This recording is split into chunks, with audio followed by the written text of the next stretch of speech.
Hello students, you're welcome. Today I am going to discuss a very important topic of solid state, and that is packing fraction and packing efficiency.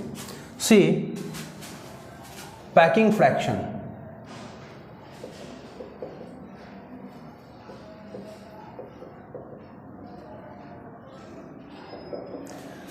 जैसा कि आपको मालूम है कि जो solids होते हैं वो क्रिस्टल से बने हैं और क्रिस्टल्स किससे बने हैं? Unit cell. और जो यूनिट सेल्स हैं इसके भीतर क्या रहते हैं? एटम्स। तो एटम्स जो हैं यूनिट सेल के पूरे वॉल्यूम को ऑक्यूपाई नहीं करते हैं, बल्कि उस यूनिट सेल के एक पार्टिकुलर पोर्शन को ही केवल ऑक्यूपाई करते हैं। तो बाकी जो पोर्शन बच जाता है वो वॉइड्स है। तो हम जानेंगे कि पैकिंग फ्रैक्शन है क्या। That means the part or fraction of unit cells occupied by atoms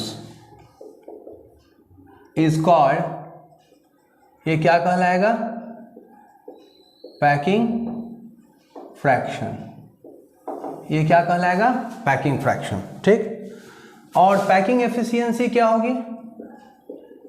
packing efficiency यह क्या होगा? तो यह क्या है?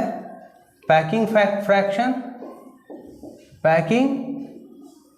Fraction into 100%। तो ये क्या मिल जाएगा? Packing efficiency. इसके बाद हम देखेंगे कि ये वॉल्यूम ऑफ वॉइड्स, तो ये कैसे मिलेगा? तो ये क्या होगा? तो volume of unit cell minus volume of atoms, तो इससे क्या मिलेगा? Volume of voids. ठीक है। अब जरा देखिए कि ये पैकिंग फ्रैक्शन जो है ये कैसे हम पता करेंगे। तो यह जो पैकिंग फ्रैक्शन है, यानी कि पैकिंग फ्रैक्शन, इसको हम लोग एटॉमिक पैकिंग फैक्टर भी कहते हैं, है ना। और यह क्या होता है? तो Z into volume of an atom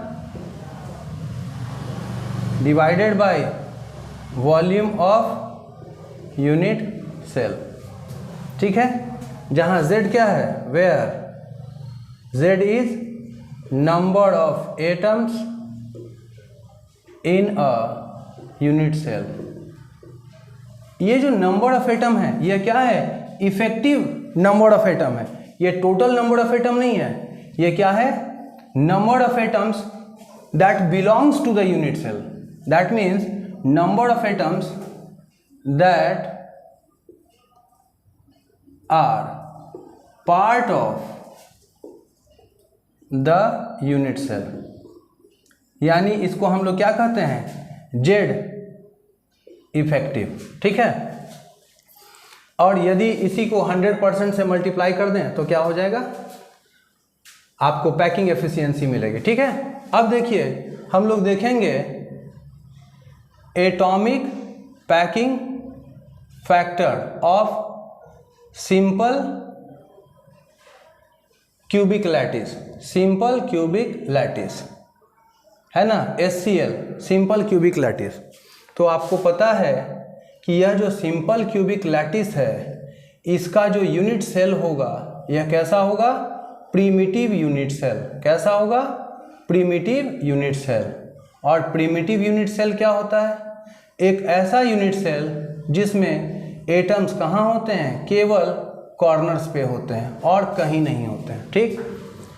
यहाँ पर तो मैंने एटम्स को क्या दिखा दिया? छोटा दिखा दिया है। लेकिन आप ये जान लीजिए कि यदि यह एज लेंथ है और यदि यह एज लेंथ कितना है? A है, तो ये भी क्या होगा? A होगा। और ये भी क्या होगा? A होगा। और ये कॉर्नर के एटम्स क्या करेंगे? अलोंग द एज एक दूसरे को टच करेंगे। यानी ये एटम क्या करेंगे, touch each other along the edge, या एज के एलॉन्ग एक दूसरे को क्या करेंगे, टच करेंगे। और यदि ऐसा होता है तो यह ए क्या है, यदि हम मान लें कि यह जो एटम है यह इसका रेडियस है और यह रेडियस कितना है r, तो यह जो है, यह जो a होगा किसके बराबर होगा, a is equal to 2r, therefore r is equal to a/2।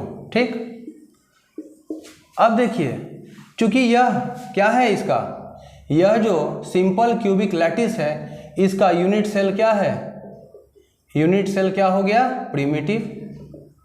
Primitive.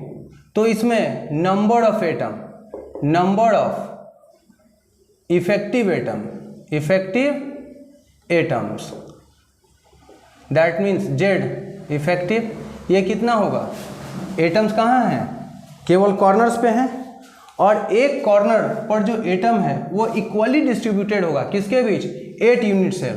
देखिए एक इधर होगा, 2 पीछे होंगे इस साइड से, है ना, और फिर ये 4 ऊपर में होंगे। ठीक है, तो इस तरह से यह क्या होगा, यह जो कॉर्नर का जो एटम है ये 8 यूनिट सेल्स के द्वारा इक्वली डिस्ट्रीब्यूटेड होगा, इसीलिए इस यूनिट सेल में इस एटम का केवल कितना पार्ट होगा, 1/8, यानी एट कॉर्नर्स, ये कि कॉर्नर पे है, नंबर ऑफ कॉर्नर्स कितने हैं, 8, और हर एक कॉर्नर पर जो एटम है उसका केवल 1/8 ही इसको बिलोंग करेगा।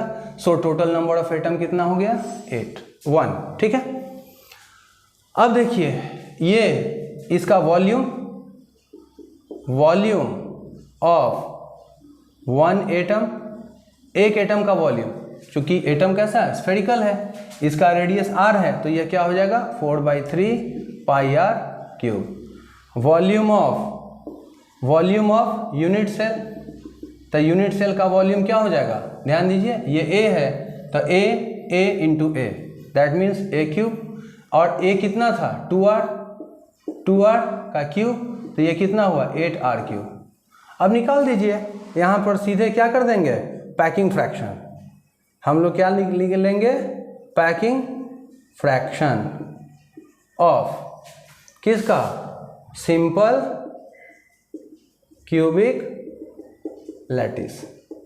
ठीक है, तो पैकिंग फ्रैक्शन कितना आ जाएगा, ये हो जाएगा आपको 1 × 4/3 πr³, फॉर्मूला है कौन सा, ये वाला, तो यह, और यह क्या हो जाएगा, a³, तो a³ की जगह a³ 4 πr³/3 इंटू a³ की जगह 8r³, ये गया 4 2 8, तो ये कितना हो गया, π/6, ये आपका क्या हो गया, पैकिंग फ्रैक्शन। ठीक है, ये क्या हो गया, पैकिंग फ्रैक्शन।